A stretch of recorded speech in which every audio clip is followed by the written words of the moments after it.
Imagine कीजिए आपके घर के बच्चे बाहर खेलने गए हों और 2 से 3 दिन बीत जाते हैं और बच्चे खेलकर घर वापस आए ही नहीं। ऐसा ही होता है वाइल्ड बॉस फुटबॉल क्लब के 12 बच्चों के साथ। यह सभी बच्चे एक केव के अंदर भूखे पेट पूरे 18 दिन गुजारते हैं। दिन था 23 जून 2018। वाइल्ड बॉस फुटबॉल क्लब के सभी बच्चे फुटबॉल खेल रहे थे। ये वो दिन था जब बच्चों की एक फुटबॉल टीम ने ये डिसाइड किया कि वह अपने फ्रेंड का बर्थडे एक अलग अंदाज में सेलिब्रेट करेंगे और डिसाइड करते हैं कि सभी थाम लोआंग केव में एडवेंचर करने जाएंगे और वहीं उसका बर्थडे सेलिब्रेट करेंगे। ये केव थाईलैंड में वांचोंग विलेज के पास पड़ता है, जो कि 10 किलोमीटर तक लंबी है और 85 मीटर तक गहरी है, जो कि बड़े बड़े लाइमस्टोन के पहाड़ों के अंदर है।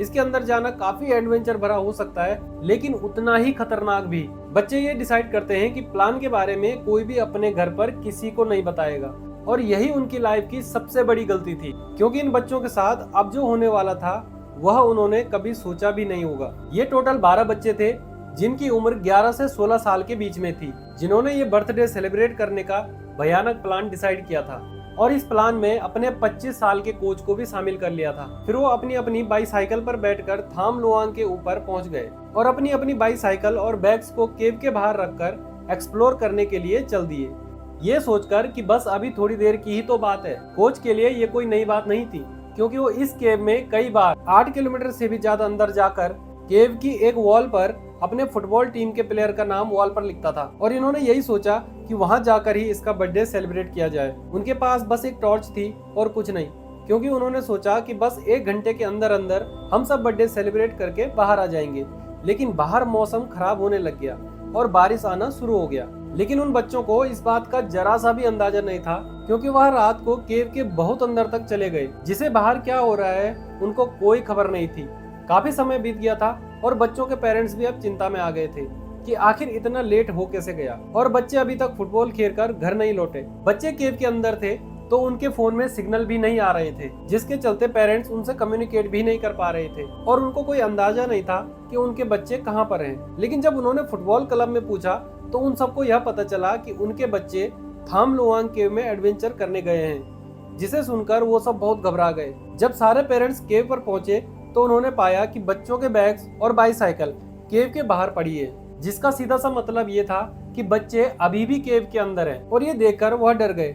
लेकिन जब उन्होंने केव को देखा तो उन्होंने पाया कि बारिश के कारण केव में बहुत तेजी से पानी भरते जा रहा है और केव पानी से भर गई थी, जो कि बहुत ही चिंता की बात थी, क्योंकि जुलाई में जब मानसून आता है तब यह केव पूरा पानी से भर जाता है, जिससे हर साल बहुत सारे लोग यहाँ पर मर जाते हैं। और पेरेंट्स को डर था कि उनके बच्चों के साथ ऐसा कोई हादसा उनके साथ ना हुआ हो। बात इतनी बड़ी हो गई थी कि रेस्क्यू टीम भी वहाँ पर पहुँच गई थी। रेस्क्यू टीम केव में गई तो उन्होंने देखा कि हर तरफ पानी ही पानी भरता जा रहा है, जिसकी वजह से अंदर घुटन हो रही थी, जिससे उनको सांस लेने में भी काफी तकलीफ हो रही थी।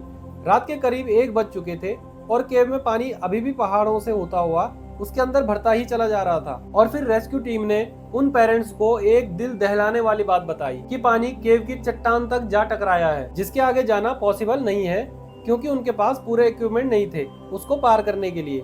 तो रेस्क्यू टीम ने ये डिसाइड किया कि फिलहाल इस ऑपरेशन को यहीं रोकना होगा, यानी कि अगर वो बच्चे जिंदा हैं तो उन्हें आज की रात इस केव में ही गुजारनी पड़ेगी। रेस्क्यू टीम ने जब इस केव का मैप देखा तो उन्हें पता चला कि केव के अंदर कुछ पॉइंट ऐसे हैं जो कि बहुत ही ज्यादा डीप हैं, जहां पानी भरा होगा, लेकिन कुछ पॉइंट काफी ऊंचे हैं, तो शायद ऐसे किसी पॉइंट पे जहां पानी अभी तक नहीं भरा हो और बच्चे वहां जिंदा बैठे हों और अपनी मदद के लिए इंतजार कर रहे हों। अब तक पूरी रात इस केव में पानी भरता ही चला गया और जैसे ही सुबह हुई तो रेस्क्यू टीम ने सबसे पहले केव को खाली करने के लिए हैवी ड्यूटी पंप्स वहां पर लगाए गए, जिससे कुछ हद तक केव से पानी खत्म हो सके। उन्होंने सोचा कि इंसान बिना खाने के तो रह सकता है, लेकिन बिना पानी के नहीं।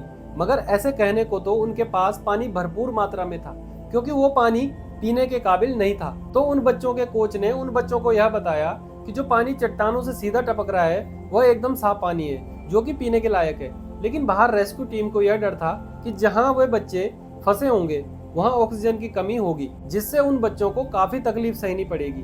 रेस्क्यू टीम ने पाया कि इस केव के मैप में एक पॉइंट ऐसा था जहां उन बच्चों के होने का चांस बहुत ही ज्यादा था, और वह पॉइंट था पटाया बीच। पर प्रॉब्लम यहाँ पर यह थी कि ये पॉइंट केव के एंट्रेंस से 4 किलोमीटर अंदर था। लेकिन बाहर रेस्क्यू टीम को यह डर था कि जहां वह बच्चे फंसे होंगे वहां ऑक्सीजन की कमी होगी, जिससे उन बच्चों को काफी तकलीफ सहनी पड़ेगी। फिर उन रेस्क्यू टीम ने ये निर्णय लिया कि अब एक ही तरीका है उन बच्चों तक पहुंचने का, जो कि था प्रोफेशनल डाइवर्स को इसके अंदर भेजा जाए, क्योंकि यह डिस्टेंस ट्रेवल करके उन बच्चों के पास पहुंचेंगे।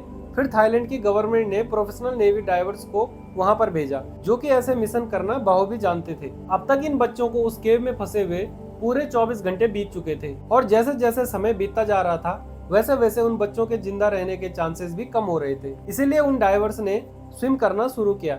लेकिन ये 4 किलोमीटर के डिस्टेंस को ट्रेवल करना एक दिन का काम नहीं था, क्योंकि इस केव का लेआउट काफी डिफिकल्ट था। जैसे जैसे वो डाइवर्स अंदर जाते जा रहे थे वैसे वैसे वो पानी बहुत ही ज्यादा गंदा और मैला होता जा रहा था। एक पॉइंट ऐसा आया जहाँ पर उनको अपने हाथ भी नहीं दिख रहे थे। ये डाइवर्स अपने साथ एक रस्सी को भी छोड़ते जा रहे थे, जिससे वापस आने में आसानी हो। उनके लिए अंदर जाना बहुत ही मुश्किल था, लेकिन बाहर वह इस रस्सी के सहारे आसानी से आ रहे थे। करीब 2 दिन बाद वो एक ऐसे पॉइंट पे पहुंचे जहां पर पानी नहीं था। अच्छी बात ये थी कि इस पॉइंट पर किसी भी बच्चे की डेड बॉडी नहीं मिली, लेकिन इसका मतलब यह था कि बच्चे अभी भी बहुत दूर हैं। हालांकि ये डाइवर थे तो बहुत एक्सपर्ट, लेकिन इनको केव रेस्क्यू का जरा सा भी एक्सपीरियंस नहीं था, जिस वजह से इनको हर एक कदम उठाने में काफी समय लग रहा था। उन बच्चों को फंसे अब तक 4 दिन बीत गए थे और बाहर रेस्क्यू टीम ने कैंप लगा लिया था, और वहां पर इंटरनेशनल मीडिया भी पहुंच गई थी, जो कि हर पल की खबर लाइव बता रही थी, जिससे पूरी दुनिया अब बस यही इंतजार कर रही थी कि वह बच्चे सही सलामत बाहर आ जाएं। और मीडिया के दिखाए गए कवरेज से पूरी दुनिया के डाइव एक्सपर्ट्स भी यहाँ पर आने लग गए थे, लेकिन वो डाइवर्स अभी तक ज्यादा आगे तक नहीं पहुंच पाए थे, जिसके चलते अब वक्त आ गया था कि अब केव रेस्क्यू एक्सपर्ट्स को बुलाया जाए। तो फिर ब्रिटिश केव रेस्क्यूअर को बुलाया गया। तो उन्होंने आते ही सबसे पहले कहा कि सबसे पहले केव के पानी को खाली करने का काम और तेजी से किया जाए। जहां पर सिर्फ पहले एंट्रेंस पॉइंट से पानी खाली किया जा रहा था, अब वहीं दूसरे पॉइंट से भी बड़े बड़े पंप्स की मदद से पानी खाली किया जा रहा था। देखते ही देखते केव से पानी निकलने लगा और केव के पहले 800 मीटर से पानी निकल चुका था, और यह वही पॉइंट था जहां पर ब्रिटिश रेस्क्यू टीम ने अपने कैंप्स लगाए थे, जिसे चैम्बर 3 का नाम दिया गया। बहुत सारे ऑक्सीजन सिलेंडर और बाकी इक्विपमेंट चैम्बर 3 तक ले जा चुके थे, क्योंकि अब रेस्क्यू ऑपरेशन यहीं से शुरू होना था। बच्चों को गायब हुए अब पूरे 10 दिन बीत चुके थे। डाइवर्स उस मैले पानी से होते हुए आगे बढ़ने लगे। अब वो उस जगह से काफी करीब पहुंच गए थे जिसे पटाया बीच कहा जाता था, और यहीं पर उन बच्चों के मिलने के चांसेस थे। लेकिन जब वह उस पॉइंट की सरफेस पर पहुंचे तो उन्होंने देखा कि वहां किसी भी बच्चे का नामो निशान नहीं था। अब इस पॉइंट पर उन डाइवर्स के पास बस इतनी सी ऑक्सीजन बच गई थी जितना कि वह सब वापस चैम्बर 3 तक पहुंच पाए। अब अगर वो आगे जाएंगे तो उनके पास ऑक्सीजन खत्म हो जाएगी, जिससे वो वापस नहीं आ पाएंगे। लेकिन उन डाइवर्स में से एक डाइवर्स ने हिम्मत दिखाई, थोड़ा और आगे गया। 1000 फीट आगे जाने पर उसको एक ऐसा पॉइंट मिला जहां पर पानी नहीं था, और थोड़ा और आगे जाने के बाद उसने देखा कि सारे बच्चे पिछले 10 दिनों से इस पॉइंट पर बैठे थे। और जब उन बच्चों ने इस डाइवर को देखा तो उनकी खुशी का ठिकाना नहीं था। लेकिन सबसे चुनौती भरा काम ये था कि इन 13 बच्चों को उस केव से बाहर कैसे ले जाया जाए, क्योंकि इतने एक्सपर्ट डाइवर्स को भी 10 दिनों का समय लग गया इस पॉइंट पर पहुंचने में। तो वो इन कमजोर बच्चों को वापस एंट्री पॉइंट पर कैसे ले जाएं? क्योंकि इन बच्चों ने पिछले 10 दिनों से कुछ भी खाया पिया नहीं था, बस चट्टानों में से आने वाला पानी पीकर ये जैसे तैसे सरवाइव कर रहे थे। इसी वजह से उन बच्चों में काफी वीकनेस भी आ गई थी, और वह इस काबिल नहीं थे कि इतनी डिस्टेंस को वह डाइव करके पार कर सके। लेकिन जब इस खबर का पता बाहर बैठे पेरेंट्स को चला तो मानो उनके लिए इतने दिनों का पल पल का डर उनके लिए गायब हो गया था, और मीडिया की मदद से यह खबर पूरी दुनिया में फैल चुकी थी कि 10 दिन से बच्चे बिना खाए पिए अभी भी जिंदा इस केव में मौजूद हैं। लेकिन जो बाहर डाइवर्स बैठे थे उन्होंने बताया कि बच्चों को ढूंढना इस मिशन का सबसे आसान काम था। सबसे मुश्किल हमारे लिए यह होगा कि इन बच्चों को सही सलामत बाहर कैसे लाया जाए। लेकिन इसी बीच उन बच्चों को सबसे पहले खाना दिया गया और थाईलैंड के डॉक्टर को अंदर भेजा गया, जिन्होंने उन बच्चों की मरहम पट्टी की। इन बच्चों ने बताया कि जब इस केव में पानी भर गया था तो जो भी वह खाना अपने साथ लेकर आए थे वह अफरा तफरी में कहीं गिर गया था। और उन्होंने बताया कि हमारे कोच भी हमें रोज मेडिटेशन करवाते थे, जिससे उन बच्चों में उल्टे सीधे ख्याल ना आए, जिससे उनके दिमाग और शारीरिक स्तर पर कोई प्रभाव न पड़े। डाइवर्स ने देखा कि बाहर के मुकाबले यहाँ केव में 15% कम ऑक्सीजन थी, और उनका मानना था कि यह स्तर आगे 2% और कम हुआ तो इन बच्चों को एक एक करके अपनी जान से हाथ धोना पड़ जाएगा। और ऐसा ना हो इसलिए उन्होंने जैसे तैसे करके ऑक्सीजन सिलेंडर को उस जगह पहुंचाया जहां वह बच्चे फंसे हुए थे। डाइवर्स एक एक करके सिलेंडर लेकर आ रहे थे। इसी बीच एक हादसा हो गया जो कि किसी ने भी सोचा नहीं होगा। दरअसल रेस्क्यू ऑपरेशन के 14वें दिन रात 1 बजे एक डाइवर ऑक्सीजन सिलेंडर बच्चों को देकर वापस चैम्बर 3 की तरफ आ रहा था कि तभी उसने अपने आप को पानी में छोड़ दिया।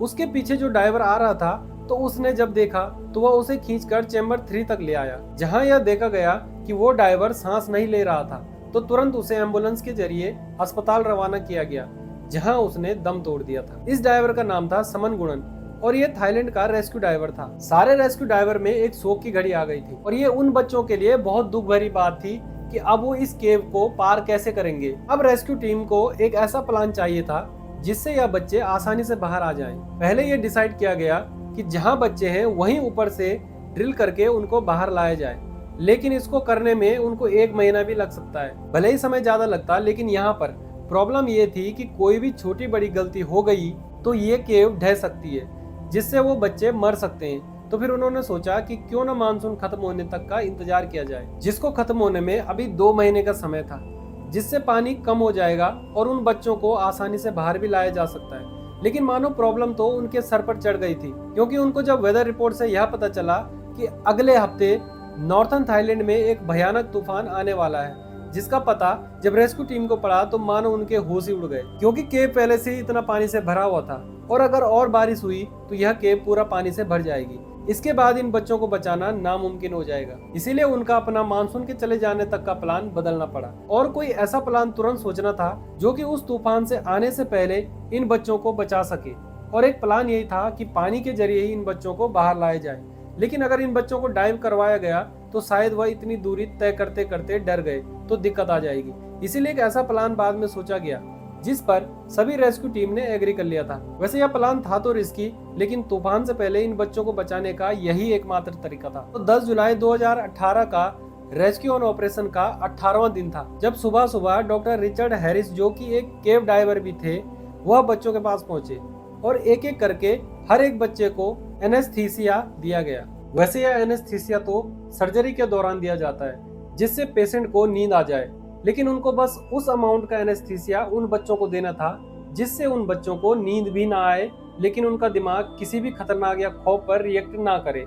एनेस्थीसिया देने के बाद उन बच्चों को फुल स्टेज मास्क पहनाया गया, जिसमें से पानी तो अंदर नहीं जा सकता था, लेकिन एक पाइप के जरिए उनके पास पर्याप्त ऑक्सीजन जा रही थी। अब इसके बाद एक रेस्क्यू डाइवर एक बच्चे को लेकर निकला। ये करीब 1 घंटे का सफर था, जो कि चैम्बर 3 तक का था और यह सफर आसान भी नहीं था, क्योंकि बीच में कोई जगह सिर्फ 2 फीट जितनी चौड़ी थी। पानी के अंदर ज्यादा कुछ नजर नहीं आ रहा था और बच्चों को एनेस्थीसिया दिया हुआ था, जिससे वो आधे नींद में थे और इन जगहों में ज्यादा रिएक्ट नहीं कर रहे थे। फिर आखिरकार 4 जुलाई को 4 डाइवर 4 बच्चों को केव से बाहर निकालने में सफल होते हैं, लेकिन अभी भी केव में 8 बच्चे फंसे हुए थे और फिर ऑक्सीजन सिलेंडर खत्म होने के कारण उन्हें 10 घंटे तक रिफिल करा गया और फाइनली 9 जुलाई को 4 बच्चों को बाहर निकाला गया और फिर 10 जुलाई को पूरे 18 दिन बाद बाकी बचे 4 बच्चों को केव से बाहर निकाला गया।